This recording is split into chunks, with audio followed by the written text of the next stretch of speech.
Un saludo muy especial para todos los amigos del Pensamiento al Aire. Bienvenidos a este nuevo espacio, Vidas Legítimas. Les habla Ángela Gómez, desde la hermosa ciudad del Eje Cafetero, Pereira, Risaralda, Colombia, mi ciudad natal. Quiero decirles que me siento muy feliz porque ya se nos llegó la hora de este primer capítulo de nuestro programa, al cual he querido denominar los engaños o las trampas de la felicidad. Para que vayamos conversando, quiero contarles primero un poco acerca de mí, de la persona, de la mujer que los va a acompañar durante todo este recorrido de aprendizaje. Pues realmente mi vida está llena de muchísimos regalos y también de muchísimos desaciertos. Parte de todo ese proceso, en algún momento me empecé a preguntar cuál era mi misión, para qué era que yo existía, cuál era ese legado que yo quería dejar en el mundo. Y a partir de un momento de vida en el que empecé a culminar unas metas profesionales importantes para mí, llegó esa pregunta muy profunda y empecé a sentir que no tenía sentido lo que estaba haciendo, que ya había culminado una etapa importante y que quería desarrollar otras cosas. Sin embargo, no sabía qué, no sabía el camino, no sabía por dónde. Y ahí, de manera muy bendecida, llega a mi vida el coaching ontológico. Y me encuentro hace aproximadamente 6 años con esta herramienta, con este arte maravilloso que hizo encontrar en mí ese propósito superior, esa vida que empezó a generar un sentido diferente. Y ahí me encontré con el servicio y con esas ganas de poder acompañar a otros a transformar su vida y a poder desarrollar la mejor versión de sí mismos. Y aquí estoy, con mi mejor versión. No una mejor versión terminada, porque no es un final. Siempre habrán oportunidades diferentes en la vida que nos permitan cambiar, que nos permitan trascender. Esta es una de mis mejores versiones, muy trabajada porque he hecho una inversión importante en mi vida para lograr acompañar organizaciones, equipos, seres humanos que están también con esas mismas preguntas que en algún momento yo me hice, que están buscando nuevos sentidos, y en esos nuevos sentidos, pues ahí encuentro la posibilidad de acompañar, de orientar a otros a encontrarse con esa mejor versión. Muy bien, a partir de ese lugar, pues empiezo yo también a recorrer un camino bien bonito de reinterpretar mis juicios acerca de la felicidad. Y es algo así como un viaje. Es un viaje al cual hoy los quiero invitar. Yo no sé si a ustedes o de pronto se acuerdan, porque en la época mía existía aquellas películas de las máquinas del tiempo, donde las personas podían subirse y podían ir al pasado y al futuro y encontrarse con su otro yo e incluso modificar algunas situaciones que seguramente eran dolorosas o que no habían generado un resultado tan satisfactorio. A ese viaje de la máquina del tiempo hoy quiero invitarte a que te subas. Si pudieras conectarte por un momento, empezar a sentir que vuelves a tu niñez, que vas a ese momento de tu vida en el que te encuentras, por ejemplo, con la casa de tu niñez, aquel espacio en el que jugabas, en el que diste tus primeros pasos, en el que jugabas con tus hermanos o con tus primos o con tus amigos de barrio. En ese espacio empezaron a crecer, a nacer las primeras concepciones acerca de la felicidad. Ahí tuvimos nuestros primeros aprendizajes. Y es importante ir en ese viaje porque pareciera que conectarnos con la niñez ya no se usa mucho. Pareciera que cuando estamos en esta etapa de la adultez, pues ese niño interior se nos pierde, se nos esfuma. Y quizás si lo recuperáramos, pudiéramos conectarnos más fácil con aquello desde lo simple. Si ustedes recuerdan esos juegos, los juegos eran muy sencillos. Yo recuerdo la lleva, recuerdo el escondite, recuerdo hasta el tintín corre-corre cuando íbamos tocando las casas y salíamos pitados porque ya nos iban a regañar los vecinos. Y en ese espacio del juego quizás encontrábamos una concepción sencilla, simple de felicidad. Y hacia ese lugar quiero invitarte. ¿Cuáles eran esas concepciones? ¿Qué era lo que te hacía feliz de niño? ¿Con qué disfrutabas? ¿Cuáles eran tus juegos más importantes? ¿Tus juguetes preferidos? A veces no era necesario tener muchos juguetes, tan solo con tener una pelota o con tener un resorte para poder jugar, o simplemente con estar acompañado de nuestros amigos también en esa época maravillosa del colegio. Hacia ese lugar quiero invitarte a hacer este viaje de recorrido hoy, a subirte en la máquina del tiempo y a encontrarte con tu niño interior, y a que te preguntes qué era lo que pasaba en esos momentos de tu vida, qué aprendiste también de la felicidad de acuerdo a lo que te decían mamá y papá. Y es probable que no te lo dijeran, pero sí los veías felices, o de pronto en algunos momentos los veías malhumorados. ¿Qué pasaba en ese contexto? Porque desde ese lugar está la raíz de lo que hoy reconoces como un buen vivir. Y ese buen vivir quiero es conectarlos desde lo simple, aquellos juegos, aquel disfrute, inclusive cuando nos ensuciábamos. A mí, por ejemplo, no me dejaban ensuciarme mucho. Sin embargo, me gustaba, así tuviera luego que aguantarme el regaño de mi mamá. Pero simplemente por el hecho de estar jugando con esa arena, con esa tierra, pues me daba ese disfrute, con el miedo del regaño. Sin embargo, no importaba eso venía después. Y ahora que estoy adulta, empiezo a sentir que se ha perdido un poco ese lugar de mi niña interior, que cuando la invito, que cuando llega, que cuando me conecto con esos sentimientos, empiezo a disfrutar lo sencillo y lo simple de la vida. Entonces, alrededor de esa pregunta, ¿qué era lo que te hacía feliz? Quiero invitarte para que reflexiones, para que cierres quizás por un momento los ojos. ¿Qué te parece? Cerrar por un momento los ojos y subirte a ese tren, a esa máquina del tiempo, y empezar a recordar, y que te llegue ese sentimiento en el cuerpo, en el alma, en tu corazón. ¿Qué era aquello que te hacía feliz? ¿Qué era aquello que disfrutabas, que te sentía o te hacía sentir pleno, satisfecho? Volvamos a ese niño, y mientras lo haces, vamos a ir a una pequeña pausa para que cuando volvamos sigamos conversando de este momento. Te invito a que lo reflexiones, a que lo sientas.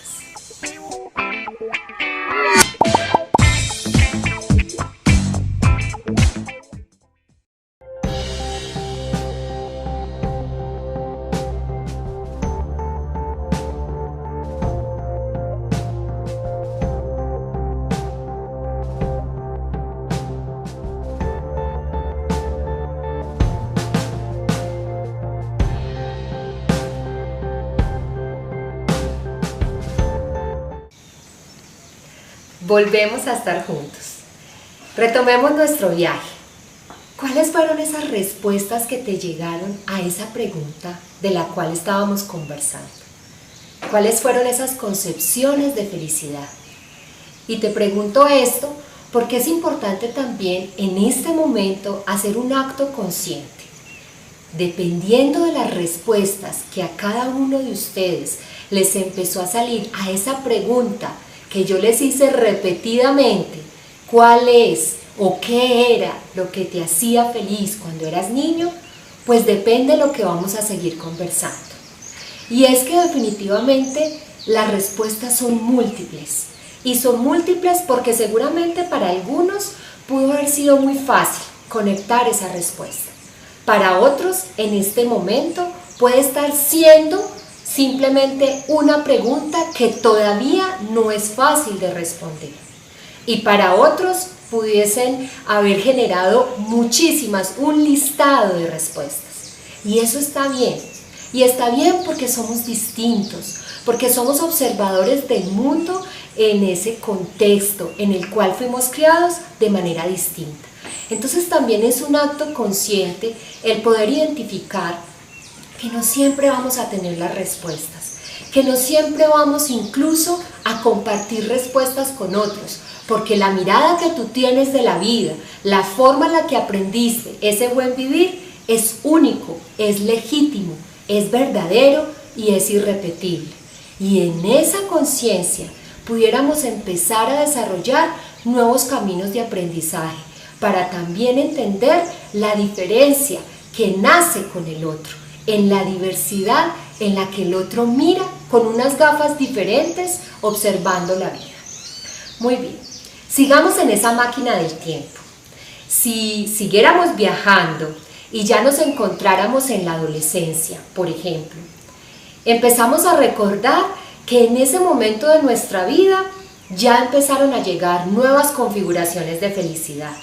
La adolescencia, seguramente para muchos, es una etapa o fue una etapa compleja, difícil, de encuentros, de desencuentros. Por ejemplo, para mí fue una de las etapas más difíciles de mi vida, en la que ahora recojo muchísimo aprendizaje, pero si me devolviera a ese momento atrás, puedo decir que fue una etapa de mucho dolor, de muchas angustias y sobre todo de muchos miedos. Sin embargo, es importante empezar a desarrollar esos nuevos contextos, ese contexto distinto de la felicidad en nuestra etapa adolescente.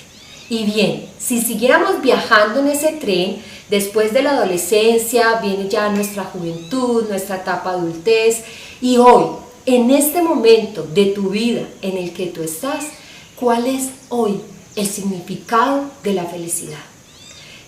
¿A qué hoy le estás dando sentido? ¿Dónde está puesta hoy esa riqueza? Porque donde está puesta esa riqueza, está puesto tu corazón. Y es que pareciera que para ser felices tuviéramos que estar ausentes de dolor y de sufrimiento. Y aquí quiero hablarte acerca de esos estereotipos de la felicidad que nos han vendido. Pareciera que los seres humanos para ser felices tuviéramos que estar en una constante y plana alegría. Y si bien esta emoción es maravillosa porque es la emoción que nos conecta con el equilibrio de nuestro centro emocional o de nuestra coherencia emocional, también es importante sentir las otras, también es importante permitir que nos visite la tristeza, encontrarnos con el perder, con el dolor y el sufrimiento y empezar a rescatar de esos espacios las lecciones de vida para superar y avanzar, para empezar a desarrollar ese camino hacia la trascendencia. Sin embargo, en los últimos tiempos nos han vendido eso que yo les contaba, como unos estereotipos de felicidad, una idea de superhumanos o de humanos idealizados que nos empieza a llevar a un espacio de perfección que nos hace mucho daño. ¿Y por qué nos hace daño? Porque en ese espacio de perfección nos encontramos constantemente con la frustración. La frustración nos visita porque es que los seres humanos no somos perfectos, no somos ángeles, somos humanos. Y en nuestra vulnerabilidad es donde está nuestro mayor superpoder, si es que así lo quisiéramos interpretar. Con esos famosos superpoderes nos han vendido ideas fantasiosas de un buen vivir que tú puedes desarrollar a partir de declaraciones o de palabras repetitivas que tú desarrollas, repites cíclicamente y entonces supuestamente te llega la felicidad. Y resulta que a mí me cuestiona mucho eso, sobre todo cuando yo acompaño procesos serios de transformación. ¿Y por qué le coloco allí la palabra serio? Porque también siento un pequeño sinsabor en mi reflexión de lo que los otros venden para también de alguna manera tener ese lucro o ese poder adquisitivo desde el dinero. Y los seres humanos a veces nos dejamos engañar con ideas fantasiosas de ese supuesto buen vivir o de esa felicidad que si tú te levantas y todos los días gritas y repitas soy feliz, soy feliz, soy feliz, lo vas a lograr. Y no. La felicidad no nace desde ese lugar. La felicidad nace desde una vida consciente, desde una vida en la que tú te permitas mirar hacia adentro. Y con esa mirada hacia adentro empieces el camino del reconocimiento de tu ser vulnerable. Empieces el camino de empezar a identificar cómo es que tú has observado en la vida. ¿Cómo son tus juicios, las interpretaciones de ti, de lo que te sucede? En esa vida consciente está el verdadero superpoder. Por eso este espacio se llama Vidas Legítimas. Porque lo que yo quiero mostrarte a partir de los diferentes capítulos en los que nos vamos a encontrar es que si bien es real que tu bienestar y tu felicidad depende de ti, tú vas a encontrarlo si te haces cargo de llevar una vida autoexaminada. Una vida que te permita reencontrarte con tu alma, con tu espíritu, con tus emociones, con la forma en la que habitas desde el estuche de tu alma, que es tu cuerpo. Y desde esa corporalidad, desde esa realidad en la que tú también lenguajeas, puedas encontrarte con ese poder creador que tú tienes. No con falsas expectativas de esa felicidad, de esos estereotipos que nos han vendido. Y por eso yo quisiera compartirte algo que para mí ha sido importante, reconocer como la forma o la manera, más bien, la vara en la que tú mides tu felicidad.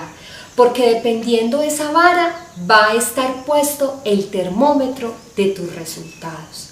Y en ese contexto podemos caer en 4 estigmas o en 4 trampas para la concepción o el habitar la felicidad.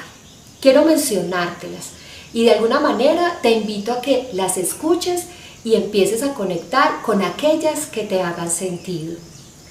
Primera trampa de la felicidad: comparar nuestra vida con la de otros. Las comparaciones. Ay, qué rico la vida de mi amiga. Ay, tan chévere la vida de tal. Ay, a mí me gustaría tanto llegar a ser como tal. Entonces empezamos a generar esos estándares que nos hacen mucho daño. Y en esas comparaciones nos llega la envidia muy oscura, que finalmente nos lleva a empezarnos a sentir muy insuficientes y a que nada nos llena, porque como nuestro estándar está en mi vecina, como nuestro estándar está en lo que supuestamente también un poco mi mamá o mi papá me dijeron que debía ser la felicidad, porque como nuestro estándar está en la comparación, entonces se hace muy difícil que realmente empecemos ese camino de sentir realmente bienestar. Segunda trampa: poner nuestra felicidad en el tener una profesión, en el tener casa, tener un carro, tener dinero, tener poder, olvidándonos de nuestro ser con la consecuente sensación de vacío. En el tener estamos dejando nuestra idea, nuestra interpretación de bienestar en el afuera, olvidándonos de nuestro ser interior. Tercera trampa: entregarle el poder de mi felicidad a un tercero. Cuando yo le entrego el poder de mi felicidad a un tercero, se hace muy difícil porque resulta que yo le doy todo el poder a ese tercero. Llámese pareja, llámese trabajo, jefe, hijos, familia, amigos. Y entonces, cuando entrego ese poder, mi felicidad y mi bienestar depende de lo que siente el otro. Entonces, si el otro no está bien, yo tampoco lo estoy. Y en esa trampa caemos muy seguido y finalmente nos perdemos de nuestra concepción o de nuestro sentir de bienestar. Cuarta trampa: pretender ser superhumanos. Entonces construimos esa felicidad en falsas ideas, en humanos idealizados, perfectos, que todo lo pueden hacer. Y también hay momentos en la vida en que nos podemos percatar de que hay cosas que no podemos hacer y está bien, y entonces cambio el camino y giro y desarrollo nuevas habilidades para ese nuevo camino.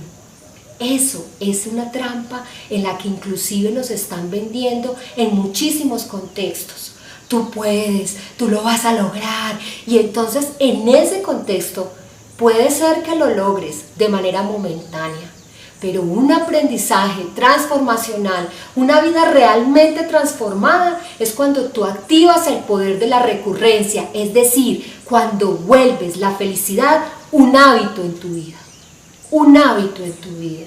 Y cuando no depende de otras cosas que no sea de ti, de tu ser interior, de integrar inclusive lo más profundo de tus esferas como ser humano, tu esfera mental, tu esfera espiritual, tu esfera emocional y toda la esfera también corporal, porque tenemos olvidado el cuerpo en el aprendizaje y en el vivir la vida.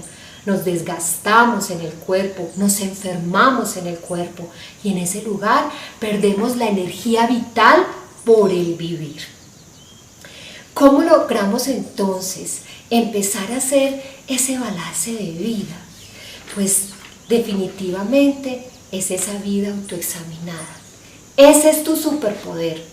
Vuelvo y le repito, si lo queremos poner en ese lugar, tu superpoder es hacerte cargo. Tu superpoder es ser protagonista y tener una vida consciente, una vida percatada. Y en ese protagonismo, permitir que todo lo que te pasa puedas generar lecciones, permitir caer, equivocarte y escuchar al maestro dolor. Porque es que si no te equivocas, ¿cómo aprendes? Es solo a través de la equivocación, del desacierto, que aprendemos. Y en ese sentido empezamos a cultivar esa semilla del bienestar, esa semilla de una buena vida. ¿Cómo podrías entonces realmente volver a dar esa respuesta que yo te hice desde el principio de este espacio? Con todo lo que hemos conversado, con todo lo que hemos reflexionado, ¿cuál sería una nueva respuesta para esa concepción de felicidad? Si yo te invitara a que te pusieras unas nuevas gafas, ¿sí? Unas gafas distintas que te permitan ver diferente el mundo, ¿cuál serían esas gafas? Y esas gafas que te permitirían ver distinto hoy en tu vida para preconcebir, reinterpretar o modificar esas concepciones de felicidad.